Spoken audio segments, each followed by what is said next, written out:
स्वागत है आपका अपने यूट्यूब चैनल स्टडी अचीव में। दोस्तों, आज हम बात करेंगे पॉलिटी क्वेश्चंस की। जो मैं सीरीज़ करा रहा हूँ उसी सीरीज़ को आगे बढ़ाएंगे। तो ये पार्ट मतलब सेकंड वीडियो है। पहली वीडियो जिन्होंने नहीं देखी है वो देख सकता है। और ये काफ़ी इंपॉर्टेंट क्वेश्चन है पॉलिटी के। तो पहली वीडियो में तो मैंने बहुत बेसिक कराए थे। देखो, ये सब क्वेश्चन जितने भी मैं करा रहा हूँ ये किसी न किसी एग्ज़ाम में आए हुए हैं, चाहे तुम्हारे से CGL हो, चाहे CHSL हो, चाहे CPO हो। किसी न किसी एग्ज़ाम में ये आए हुए हैं। तो शुरू करते हैं।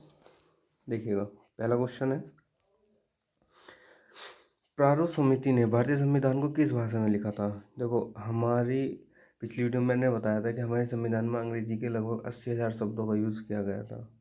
ठीक है, हमारे मूल संविधान को 80,000 शब्दों में लिखा था। तो हमारी जो प्रारूप समिति है, हमारी प्रारूप समिति ने हमारी जो भारतीय संविधान को है वो अंग्रेजी भाषा में लिखा था। ठीक है, केवल अंग्रेजी भाषा में हमारे संविधान को लिखा था। अब देखो, मैं प्रारूप समिति के बारे में बताता हूँ। देखो, प्रारूप समिति का जो गठन किया गया था वो 29 अगस्त 1947 को किया गया था।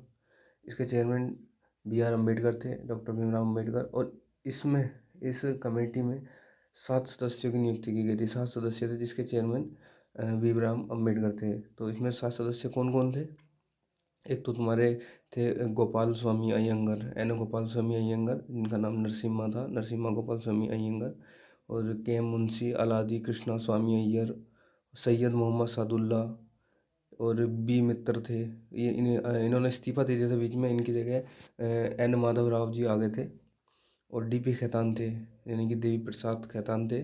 और इनकी डेथ हो गई थी तो इनकी जगह TT कृष्णामाचारी आ गए थे। तो इसका जो राइट आंसर है वो B is the right answer. ठीक है, तो हमारी जो प्रारूप समिति ने भारतीय संविधान को केवल अंग्रेजी भाषा में लिखा था, बाद में इसको हिंदी में ट्रांसलेट किया गया था। नेक्स्ट क्वेश्चन है,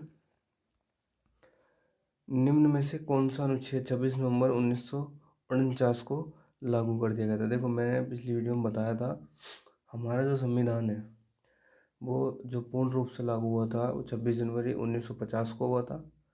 और लेकिन कुछ उपबंध में आप सुनो, कुछ उपबंध जो थे वो 26 नवंबर 1949 को ही लागू कर दिए गए थे, जब हमारे संविधान को अपनाया गया था। ठीक है, तो इसका जो राइट आंसर है, राइट आंसर इज 388। देखो, 388 जो अनुच्छेद है ये 26 नवंबर 1949 को लागू कर दिया गया था। तो कौन कौन से अनुच्छेद थे या कौन कौन से उपबंध थे? अनुच्छेद, तो अनुच्छेद जो थे 5, 6, 7, 8, 9। अनुच्छेद 60 था, 324, 366, 367, 388, 380, 391, 392, 393। ये कुछ अनुच्छेद थे जो 26 नवंबर 1949 को लागू कर दिए गए थे। ठीक है, तो जो इसका आंसर होगा ओ A, option A is the right answer. ध्यान रखना, हमारे संविधान को 26 जनवरी 1950 में पूर्ण रूप से लागू कर दिया गया था, लेकिन कुछ उपबंध हमारे संविधान के जब ही लागू कर दिए गए थे जब हमारे संविधान को अपनाया गया था या अंगीकृत किया गया था। ठीक है, नेक्स्ट क्वेश्चन चलेंगे।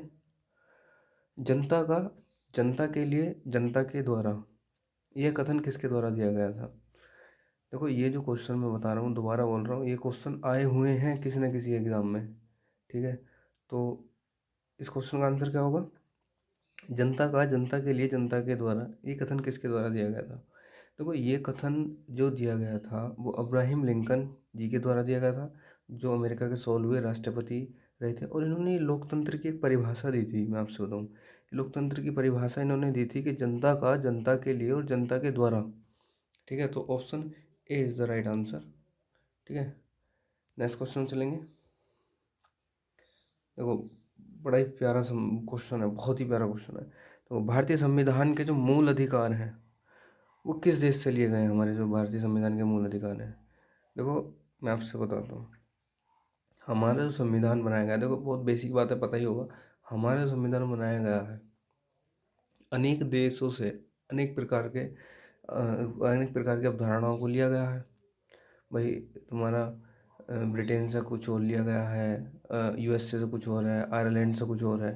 ठीक है, देखो मैं इनके इनके ऊपर भी एक वीडियो बनाऊंगा, कौन से देश से क्या लिया गया है। वो जो इम्पोर्टेंट क्वेश्चंस हैं या जो क्वेश्चंस आते हैं उन पर मैं एक वीडियो बनाऊंगा। ठीक है, तो इस क्वेश्चन में चलेंगे। देखो, भारतीय संविधान के जो मूल अधिकार हैं वो किस देश से लिए गए हैं हमारे। देखो, हमारे जो संविधान के मूल अधिकार हैं वो संयुक्त राज्य अमेरिका से लिए गए हैं। ठीक है, तो मूल अधिकार हमारे संयुक्त संयुक्त राज्य अमेरिका से लिए गए हैं। ये भाग 3 में इनका जिक्र है, जो मौलिक अधिकार के नाम से भी जानते हैं हम। 12 से 35, अनुच्छेद 12 से 35 में ये है। अब देखो, जो हमारा इंग्लैंड से है, इंग्लैंड से क्या लिया गया है हमारा? इंग्लैंड से भी हमारी बहुत कुछ चीज़ ली गई हैं। इंग्लैंड से भी हमारे बहुत कुछ चीज़ ली गई हैं, जैसे कि हमारी संसदीय प्रणाली हो गई, विधि का शासन हो गया, कैबिनेट प्रणाली हो गई, ये हमारी सब इंग्लैंड से ली गई है। रशिया से हमारा क्या लिया गया? मौलिक कर्तव्य हमारे रशिया से लिए गए हैं। ठीक है, तो मौलिक कर्तव्य हमारे रशिया से हैं। तो इसका जो राइट आंसर होगा, ए इज़ द राइट आंसर।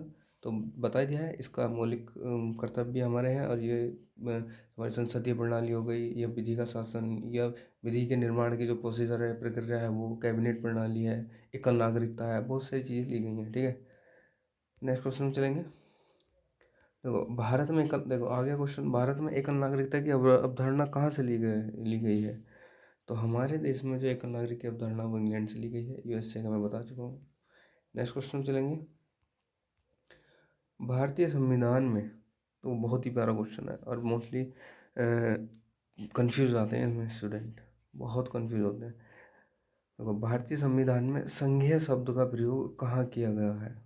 हमारे संविधान में संघीय शब्द का प्रयोग कहाँ किया गया है? देखो, हमारे संविधान में संघीय शब्द का प्रयोग भाग 3 में बिल्कुल नहीं किया गया। भाग 3 में बिल्कुल नहीं किया गया। प्रस्तावना में भी हमारे संविधान में संघीय शब्द का प्रयोग नहीं किया गया है। अनुच्छेद 368 में भी नहीं किया गया है। हमारे जो संविधान में संज्ञा शब्द का प्रयोग कहीं भी नहीं किया गया है। हमारे संविधान में संज्ञा शब्द का प्रयोग कहीं भी नहीं किया गया है। संघ शब्द का प्रयोग किया गया है। जो हमारा संविधान अनुच्छेद 1 है, उसमें लिखा गया है कि जो हमारा भारत अर्थात इंडिया एक राज्यों का संघ है। ठीक है, तो हमारे संविधान में संज्ञा शब्द का प्रयोग कहीं नहीं किया गया है। 368 जो अनुच्छेद है, ये तुम्हारा संविधान संशोधन के बारे में जानकारी देता है, जो हमारा दक्षिण अफ्रीका से अवधारणा ली गई है। नेक्स्ट क्वेश्चन चलेंगे। संविधान के अनुसार भारत के राष्ट्रपति की शक्ति निम्न में से किसके पास है? देखो, हमारे देश के पास जो राष्ट्रपति जो सॉरी हमारे देश के जो राष्ट्रपति हैं, उनके पास जो शक्तियां हैं, वो ब्रिटेन के राजा के पास हैं। ठीक है, ब्रिटेन के राजा के पास जो शक्तियां हैं, वो हमारे राष्ट्रपति जी के पास है। तो option C is the right answer. ठीक है, ब्रिटेन के राजा। तो संविधान के अनुसार भारत के जो राष्ट्रपति की शक्ति है, वो निम्न में से किसके पास है? ब्रिटेन के राजा के पास है। नेक्स्ट क्वेश्चन चलेंगे। भारत का बजट किस वायसराय के काल में लागू किया गया था? देखो, बहुत ही प्यारा क्वेश्चन है, बहुत ही प्यारा क्वेश्चन है। हमारे देश का जो बजट था, वो लॉर्ड कैनिंग के शासनकाल में लागू किया गया था। 1860 में इसको लागू किया गया था। ठीक है, और जो उस टाइम के वो थे वित्त मंत्री, जेम्स विल्सन के द्वारा इसको पेश किया गया था। क्या नाम था? जेम्स विल्सन, सॉरी विल्सन की गलत हो गया,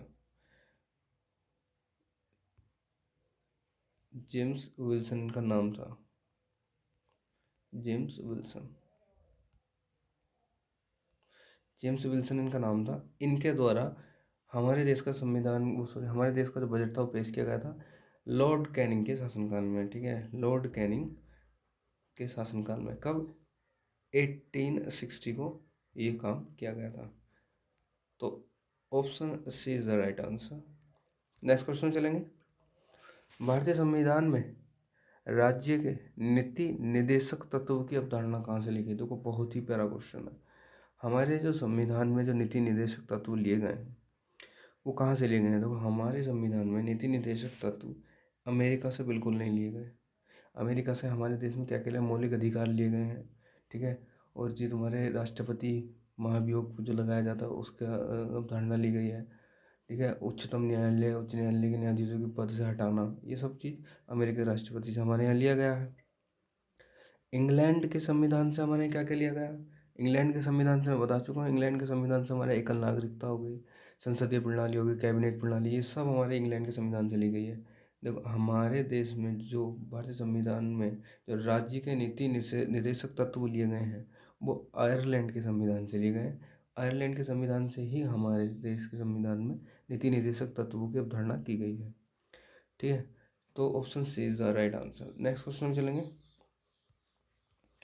भारत के प्रेसिडेंट पर महाभियोग लगाने की प्रक्रिया, देखो यार बताया था अभी, जो हमारे भारतीय प्रेसिडेंट हैं उन पे महाभियोग लगाने की प्रक्रिया जो है वो अमेरिका से ली गई है। ठीक है, अमेरिका से ली गई है। अच्छा, एक क्वेश्चन और मैं बताना चाहूँगा पिछले क्वेश्चन में। देखो आयरलैंड से क्या क्या और लिया गया है। जो हमारे राज्यसभा में, देखो आपको पता है लोकसभा में 200 सदस्य नियुक्त किए जाते थे, मनोनीत किए जाते थे राष्ट्रपति जी के द्वारा। ठीक है, और राज्यसभा में 12 सदस्यों को मनोनीत करते थे राष्ट्रपति, जो बिलोंग करते थे चाहे वो कला हो या संस्कृति या किसी खेल से रिलेटेड हो या जनसेवा करने वाले हो, मतलब इन्हीं बंदों को 12 सदस्यों को मनोनीत किया जाता था। लोकसभा में अब नहीं करते हैं, वो हटा दिया गया, वो प्रावधान नहीं है अब। तो राज्यसभा में 12 सदस्यों को जो मनोनीत किया जाता है राष्ट्रपति जी के द्वारा, वो भी हमारा आयरलैंड से लिया गया है। जो भाग चार यार ये जो क्या बोलते हैं, राज्य के नीति निर्देशक तत्व भाग 4 अनुच्छेद 36 से 51 तक इनका जिक्र किया गया है। ठीक है, तो आयरलैंड से क्या क्या लिया गया है, एक तो तुम्हारे राज्य के नीति निर्देशक तत्व की अवधारणा, और दूसरा क्या लिया गया है, तुम्हारा राज्यसभा में जो 12 सदस्यों का मनोनयन किया जाता है राष्ट्रपति जी के द्वारा, वो आयरलैंड से लिया गया है। ठीक है, नेक्स्ट क्वेश्चन पे चलेंगे। देखो ये करा दिया था, प्रेसिडेंसी जो अमेरिका से महाभियोग के बारे में अवधारणा हमारे यहाँ के संविधान में ली गई है। नेक्स्ट क्वेश्चन है, संसदीय शासन की व्यवस्था कहाँ से ली गई है। देखो संसदीय शासन की व्यवस्था मैं बता चुका हूँ, संसदीय शासन की व्यवस्था ब्रिटेन से ली गई है। ब्रिटेन से और कुछ भी बहुत कुछ लिया गया है, जैसे कि तुम्हारा कैबिनेट प्रणाली, ठीक है, एकल नागरिकता, ये सब ब्रिटेन से ली गई है। रशिया से मैं बता चुका हूँ, अमेरिका से भी बता चुका हूँ, और आयरलैंड से भी बता चुका हूँ। तो option C is the right answer. जो संसदीय शासन की व्यवस्था है वो ब्रिटेन से हमारे यहाँ ली गई है। ठीक है, नेक्स्ट क्वेश्चन में चलेंगे। भारतीय संविधान में समवर्ती सूची की संकल्पना कहाँ से ली गई है। देखो यार बहुत ही क्वेश्चन है, बहुत ही प्यारा क्वेश्चन है। हमारे संविधान में समवर्ती सूची, देखो हमारे संविधान में 3 प्रकार की सूची है, समवर्ती सूची, राज्य सूची, संघ सूची। ठीक है, संघ सूची वो होती है जो क्या बोलते हैं, केंद्र सरकार जिन पे, मतलब भारत की सरकार कोई विषय बनाती है उसको संघ सूची बोलते हैं। राज्य सरकार वो सूची होती है कि जिसमें राज्य कि सरकार कोई कानून या फिर मतलब किसी विषय पर कानून बनाती है। और समवर्ती सूची में दोनों ही बना सकती हैं, लेकिन लेकिन लेकिन जो हमारी संघ सरकार होगी, केंद्र सरकार होगी, वो राज्य सरकार के किसी भी विषय पर कानून बनाने के लिए बाधित नहीं होगी। ठीक है, इस चीज़ को हमेशा ध्यान रखना। तो option C is the right answer. जो हमारे यहाँ समवर्ती सूची ली गई है, ये हमारे यहाँ जो सूची ली गई है वो ऑस्ट्रेलिया के संविधान से ली गई है। ठीक है, नेक्स्ट क्वेश्चन चलेंगे। देखो अमेरिका से हम बता चुका हूँ, अमेरिका से क्या लिया गया है, ब्रिटेन से क्या लिया गया है। ठीक है, नेक्स्ट क्वेश्चन है। देखो भारत संसद ने पर्यावरण संरक्षण अधिनियम कब पारित किया गया। देखो बहुत ही प्यारा क्वेश्चन है, ये बहुत प्यारा क्वेश्चन है।